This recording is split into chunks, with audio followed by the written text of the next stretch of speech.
Well, what a week it has been. Well, taking a look at some of the highlights of the news of the week with former presidential spokesperson, Mr. Laolu Akande. Mr. Akande, it's good to see you this beautiful Friday morning. Good morning. Good to see you guys. Yes, morning. I should have been on some red too, you know, give you a touch of red as well. But hey, what a week. Will you say it was a red letter week? I don't know. For those watching from Edo State, for those watching from Kogi, what were your expectations, and were there any surprises from what you had seen throughout the week with regards to the news that came with regards to Senator Natasha's attempt at her recall, and then also the news from the tribunal in Kogi State? I beg your pardon, in Edo State. In Edo State, yeah. For me, I think it's it's what somebody has described as the Natasha hurricane in Kogi that stands. That was Abraham Obodo, by the way.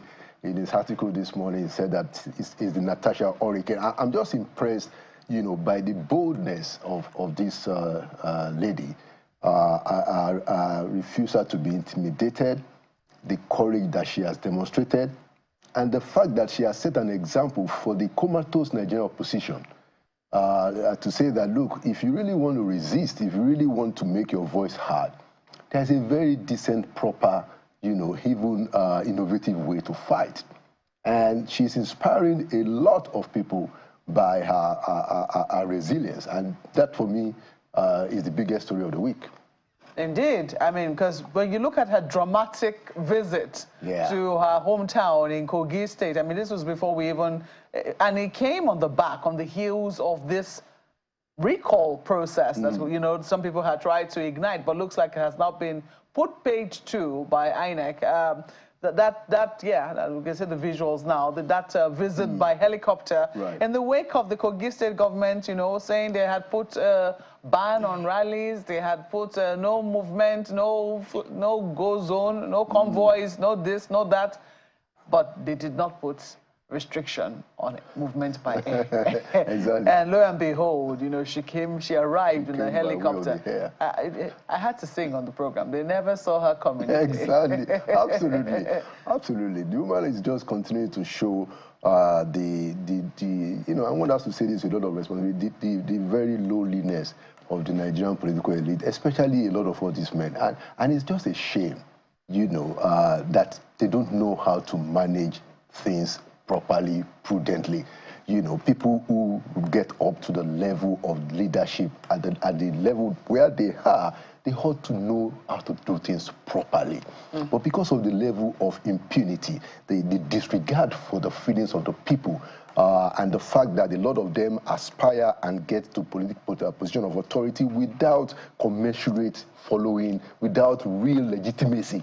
That's why they behave in this very...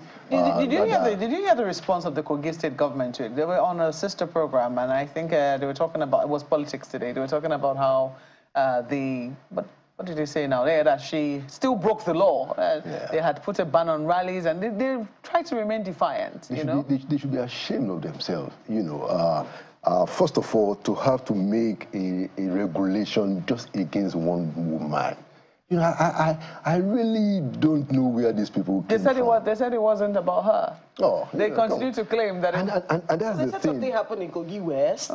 They did. They said something happened in Kogi West. There was violence, you know. So they figured, you know, let us find a way to protect our citizens. Put a curfew. With a curfew and you know, those sort of things. I think with Natasha's story, and I'm going to get your thoughts on this as well. Right. You see, we saw a story that polarized this country in many ways. You were either for or against Natasha. And then her ability to stand firm throughout each phase of what's going on. It's still not Uhuru for her, by the way. True. Because one of the questions that we heard yesterday was, is it possible that they might actually start an actual recall process again? We don't know if that can happen again. But her ability to stand through everything that's been happening. Yesterday, they were asking her about 2027. Yeah. And she said it depends on the consultations, and if she was going to, you know, run again would be if God wants that to happen, you know. But I want to be able to get your thoughts on the testing of a female in political office and her ability to stand through things that should have literally crushed her. Yeah, I mean, and that's a very important point, because when you look at what had happened and what the Nigerian people had seen, you know, you would think that everything is weighed against her. And that's why I said initially that she has shown a lot of courage, she has shown a lot of resilience, audacity, boldness, innovation. And I am personally encouraged that indeed, if the people, if some of these political leaders want to fight, they know exactly how to fight. If they want to fight back, they know exactly what to do. What I don't understand is why we don't have any compelling opposition, even in the National Assembly itself, or the country in general. You know, you just have a bunch of political leaders who are just reduce themselves to talking heads, you know, not doing anything to really get some traction. So, for instance, the president, you know, assumed powers outside of his constraint under the law to suspend a governor. And the thing has to go to the National Assembly, and the political opposition was just busy talking about stuff like that, doing nothing, not even calling their own lawmakers together, not organizing, not trying to resist. The only thing you have is just a few lawmakers who walked away. Natasha has shown that if they really want to fight, they know what to do. The question is, why are they not fighting for the interest of the Nigerian people? That's the big question that I'm trying to find out. Two issues, Mr. Laolu, and I want to, if we can wrap it up as quickly as possible. Two issues. One of the questions that people have for Natasha is, how do you prove sexual harassment? You know, we heard yesterday where she said, oh, soon. These are things that are in court. How do you prove sexual harassment? And then secondly, the accusation that her actions, the meetings that she's going, the places where she's speaking, Senator Natasha, in many ways could be embarrassing the country, embarrassing our Senate, making us look bad. I want you to be able to speak to those two issues when it comes to these questions Senator Natasha has been asked. Okay, so let me start from the second one. The Nigerian Senate deserve to be embarrassed.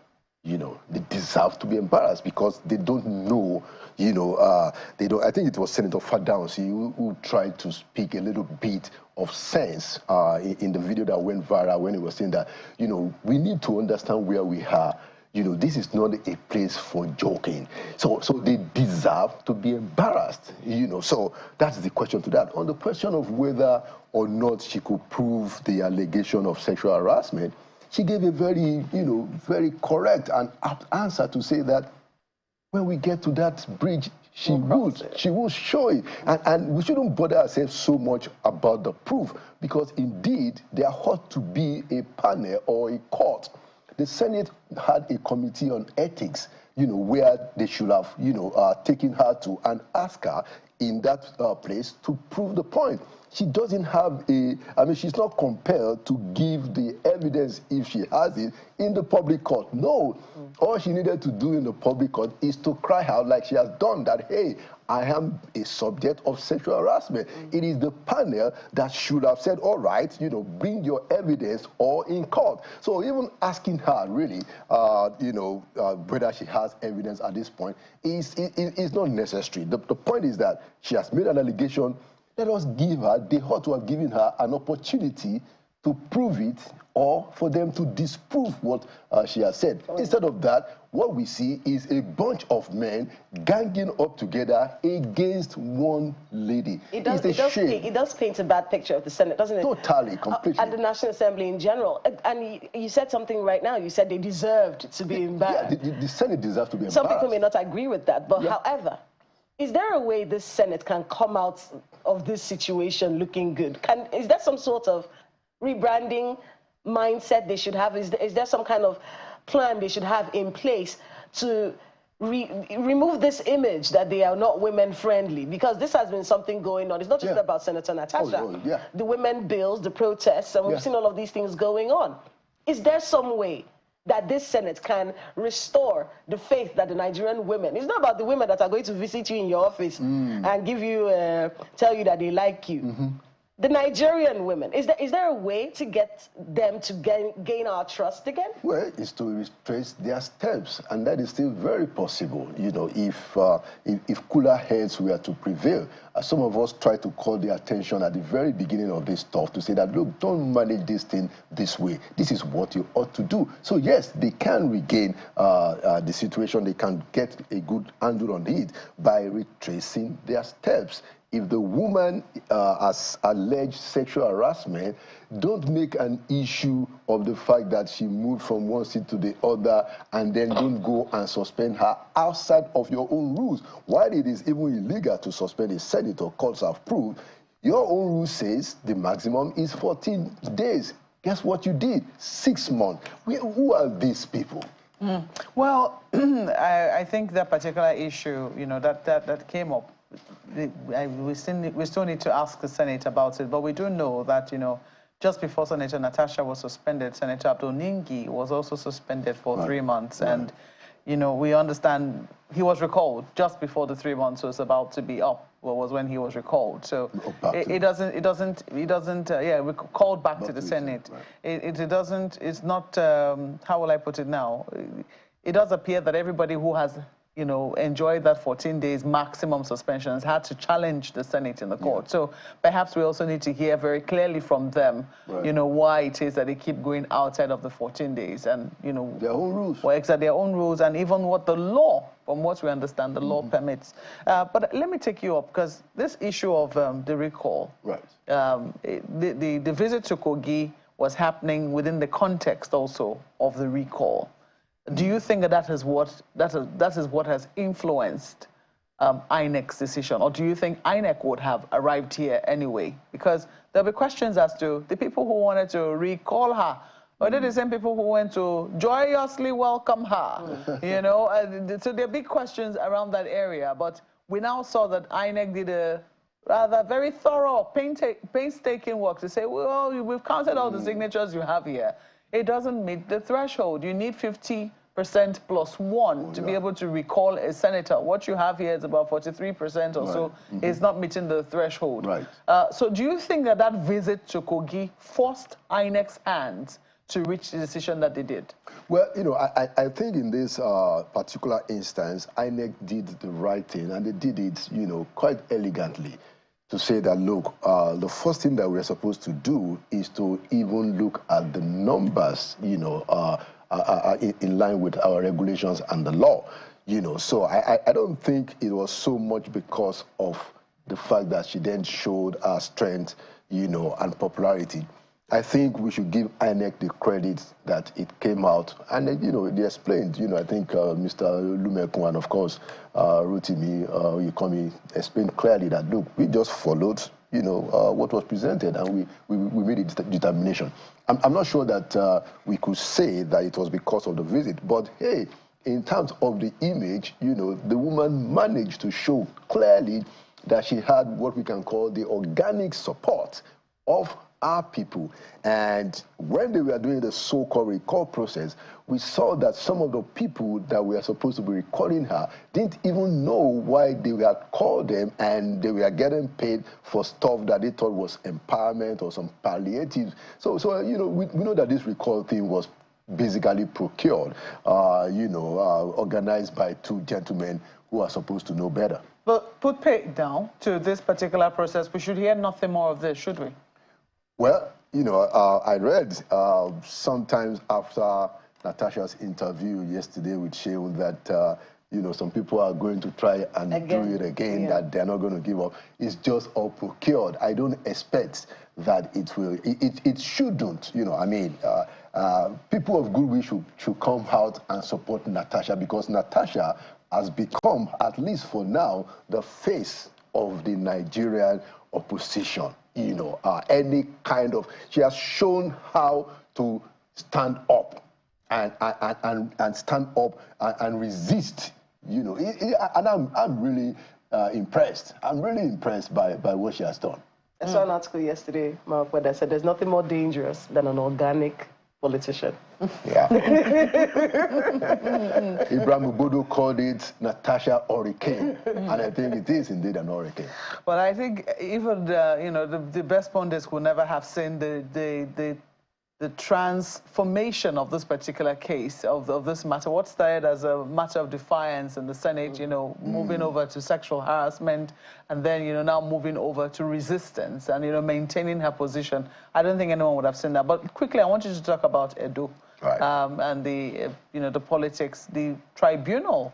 Did you anticipate the results? Well, I think that in terms of expectations, quite a number of people, both in Edo and outside, were expecting a different outcome for this tribunal. And you see, it's essentially a question of who has been able to influence the public narrative. It will seem that the PDP people and the and their team, the PDP gubernatorial candidate, it seems they've been able to create expectations that indeed, PDP won that election, to the extent that many people were hoping that, the tribunal will rule in a different way. But the tribunal has come out to say that, look, I mean, it is not enough to say that it's not enough for you to make claims and say that the document, made this kind of disclosure, that you ought to have also supported that, which is a little bit of, there's still a bit of confusion that if you have documentary evidence that is clear, why is it that you can't stick with that? But hey, APC has, they are enjoying their victory.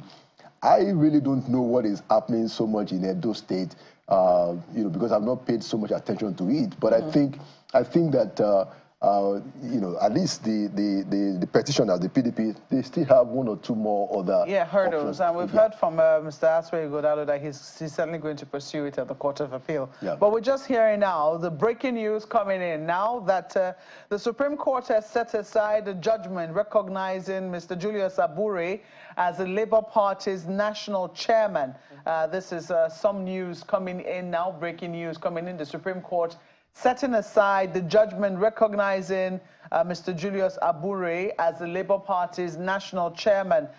We understand that in a unanimous judgment, a 5-member panel of the Apex Court held that the Court of Appeal lacked the jurisdiction to have pronounced Mr. Abure national chairman of the Labour Party after finding out earlier that the substance of the case was about the party's leadership. The Apex Court held that the issue of leadership was an internal affair of a party over which courts lacked jurisdiction. So we're hearing this now. They say the court further allowed the appeal filed by Senator Esther Nanade Osman and one other and held that it was meritorious. It also proceeded to dismiss the cross-appeal filed by the Abure group of the Labour Party for being unmeritorious. You are a pundit. You're listening to this breaking news. The Supreme Court setting aside judgment recognizing Abure as Labour Party's national chairman and maintaining that the issue of leadership within a political party is an internal party Courts shouldn't be ruling on it. Courts should not be ruling on it. Yeah, I mean, and I think the Supreme Court has been consistent on that point. That was the point they made also in the PDP National Secretary's case. And I think it's good. I mean... Which seemed to have left more confusion than clarity, really, in the PDP's case. So if you follow the principle, they are just saying that whatever the party says, the party does have organs. So that's why I'm saying that, look, whatever the party says, it's the party's business to determine who its leaders are, which is the same point that the Supreme Court ruling has affirmed. And I think it is good. It is good for our politics today that that Abure, is being asked to step aside because Abure has made a mess of the reputation of Labour Party. It's so sad. I mean, look at the showing that Labour Party gave, especially in Lagos in 2023. you know, and for the party leaders to completely mess up all of that, it's very disappointing. We still need to take a look at what happened in Lagos. I mean, not just Lagos, what happened with the Labour Party? Yeah. You know, how did the momentum from the Labour Party, how did they lose that momentum? There are big questions to be, and I think it'd be worth any political scientist or analyst, you know, taking the pains to look at what has happened to the decline of the Labour Party. Certainly not the candidate, though. But hey, Mr. Laolu Akande, it's always a pleasure speaking with you on Sunrise Today. Thank you so much for coming on this morning.